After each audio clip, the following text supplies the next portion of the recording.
உள்ள இருந்தீங்க. ஆமாண்ணா, இன்னைக்கு வெளியில வந்து இவ்வளவு கலர்ஃபுல்லா பாத்திருக்கீங்க நம்ம ஷோவை. ஒரு 2 வார்த்தைகள் எங்களுக்காக. நீங்க பேச வேண்டியது இன்னும் நிறைய இருக்கு. இப்போ ஒரு 2 வார்த்தைகள் நம்ம பசங்களை பத்தி.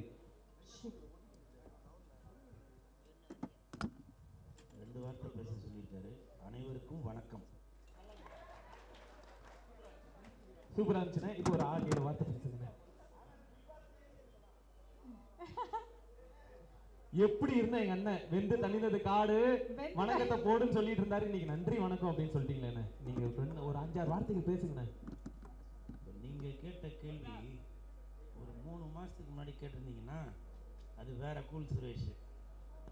இப்போ வந்து ஆமா அது என்ன புத்த மரத்துக்கு கீழே இருந்து போதி இதை சொல்லுவாங்க. என்ன சார் அது யாருக்குன்னா தெரியுதான்னு பார்ப்போம்.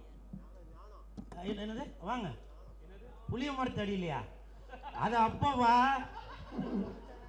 புரியுதா? அது அப்போ புளிய மரத்து அடியிலே புஷ்பலதா மடியிலே அது அப்போ. இப்போ அப்படிலாம் இல்லை புரியுதா? இல்லைவா போதி என்ன சார் போதி மரத்து அடியில இப்போ யார் மடியிலன்னு இப்போ அந்த மாதிரி ஒரு ஞான உதயம் பெற்று இனிமேட்டு தேங்க்யூ சார் மற்றபடி அப்புறம் ஸ்டேஜில் பேசுவோம். கண்டிப்பாண்ணே. அண்ணா நான் கேட்டது வந்து அவங்கள பத்தினே. எல்லாரும் பத்தி கஷ்டப்பட்டு நடந்திருக்கோம். எங்களை பத்தி சொல்லுங்க கூல் சுரேஷ். சும்மா இருக்கிறவன அப்படியே சொல்லி விட்டு தம்பி மியூசிக்கை போடுவா. நான் ஒரு நேரம் நடக்கிறேன்.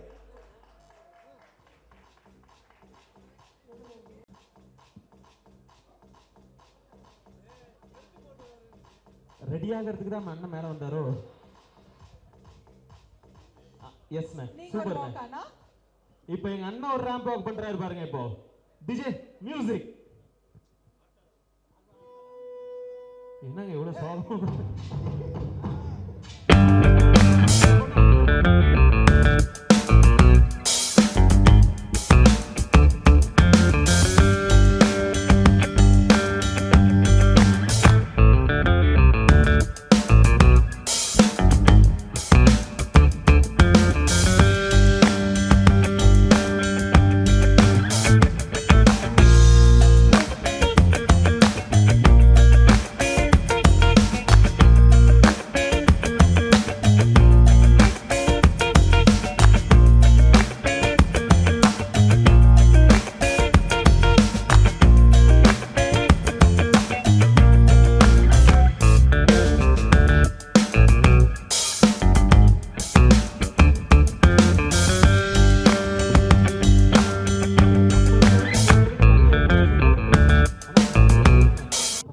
பாய்ஸை பத்தி நீங்க அல்டிமேட் பண்ணிட்டீங்கண்ணே. உங்களை பத்தி சொல்லவே வேணாம். எங்க அண்ணன்களை பத்திலாம் சொல்லுங்கண்ணே. இப்போ நான் பண்ணது கூட பிக் பாஸ்ல ஒரு எபிசோட்ல அது பண்ணியிருப்பேன். அது பண்ணி கூட நான் பரிசு வாங்கினேன். ஸோ அதை தான் நான் இப்போ பண்ணது. மற்றபடி இவங்க எல்லாருமே சில பேர் ப்ரொஃபஷ்னலாக அந்த ரேம்ப் வாக் பண்ணுறவங்க போல், சில பேர் பஞ்சத்துக்கு பண்ணுறவங்க மாதிரி சில பேர் பண்ணாங்க. இருந்தாலும் இவர் சொல்லி கொடுத்ததை கரெக்டாக பண்ணிட்டாங்கன்னு நினைக்கிறேன். வாழ்த்துக்கள். இதே மாதிரி எல்லாரும் நிற்கும் போது அடுத்த கேர்ள்ஸ்லாம் வந்து நிற்பாங்கல்ல. அப்போ உங்களுக்கு ஒரு சின்ன ஆசையா உங்க கூட ரேம்ப் வாக் போகணுமா? கண்டிப்பாண்ணே. இல்லண்ணே, கண்ணான கண்ணே பாட்டு போட்டு உங்க கூட நடக்கணுமாண்ணே.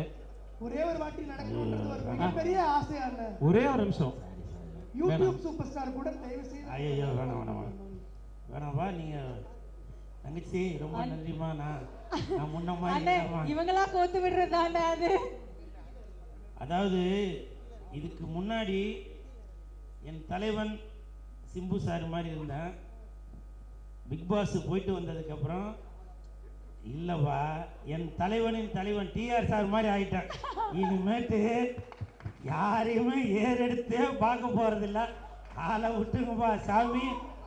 ஏன்னா இல்லைப்பா அந்த வாய்ஸ் வேணாம். இல்லைப்பா அந்த வாய்ஸ் வேணாம். ஏன்னா நான் 2024 அப்புறம் வேற ஒரு கூல் சுரேஷாக மாறிட்டு வரேன். தேங்க்யூ தலைவா. அண்ணே தேங்க்யூ. இங்கே சென்னையில் புயல்லாம் வந்துச்சு தெரியுமாண்ணே? வருவா கையெல்லாம் கிடக்குறதுக்கு நாடுது. இல்லை அந்த இது இல்லை, அந்த தப்பா நினைக்க வேண்டாம். அது ரொம்ப நாளைக்கு அப்புறம் ஸ்டேஜ் ஏறல அப்படியே கிடுன்னு இருக்கு. சந்தோஷம். தேங்க்யூண்ணே. இப்போ இங்க இருக்கிற யாரையும் உங்களையும் சரி நாங்க அப்படியே சும்மா விட போறது இல்ல. ஒரு சூப்பரான ஒரு சாங் போட போறோம். அந்த சாங் ஒரு 4 ஸ்டெப்பை போட்டு அப்படியே கிளம்பிடலாண்ணே. ஓகேவா? எஸ் எல்லாருமே இப்பதானப்பா 4 ஸ்டெப்பு போட்டேன், 7 தானே வந்தேன். ஆனா 1 2 3 3 ஸ்டெப்ண்ணே. 2 வார்த்தைன்னா நன்றி வணக்கம். தம்பிலாம் நல்லா டான்ஸ் ஆடுவாப்ல, அவங்க ஆடட்டான். ஓகே ஆடு.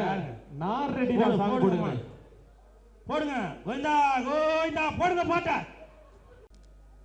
ஸ்பெஷலா வந்து ஒரு 2 மாசம் நம்மளெல்லாம் விட்டு பிரிஞ்சிருந்து திரும்ப நம்ம கூட வந்திருக்கிற நம்ம ட்ரெண்டிங் சூப்பர் ஸ்டார் திரு கூல் சுரேஷ் அவர்களுக்கு கெட்டவன் பேர் எடுத்த நல்லவண்டா டீம் சார்பாக மிகப்பெரிய ஒரு மரியாதை செலுத்த போறாங்க. நல்ல ஒரு பெரிய கைத்தட்டல் கொடுத்தெல்லாம்.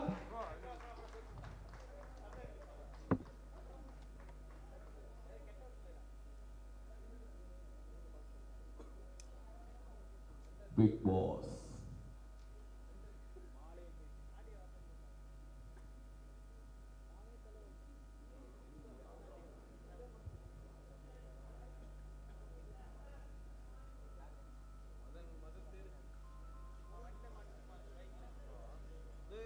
திரு கோவை பாபு அவர்களுக்கு மரியாதை செலுத்தப்படுகிறது.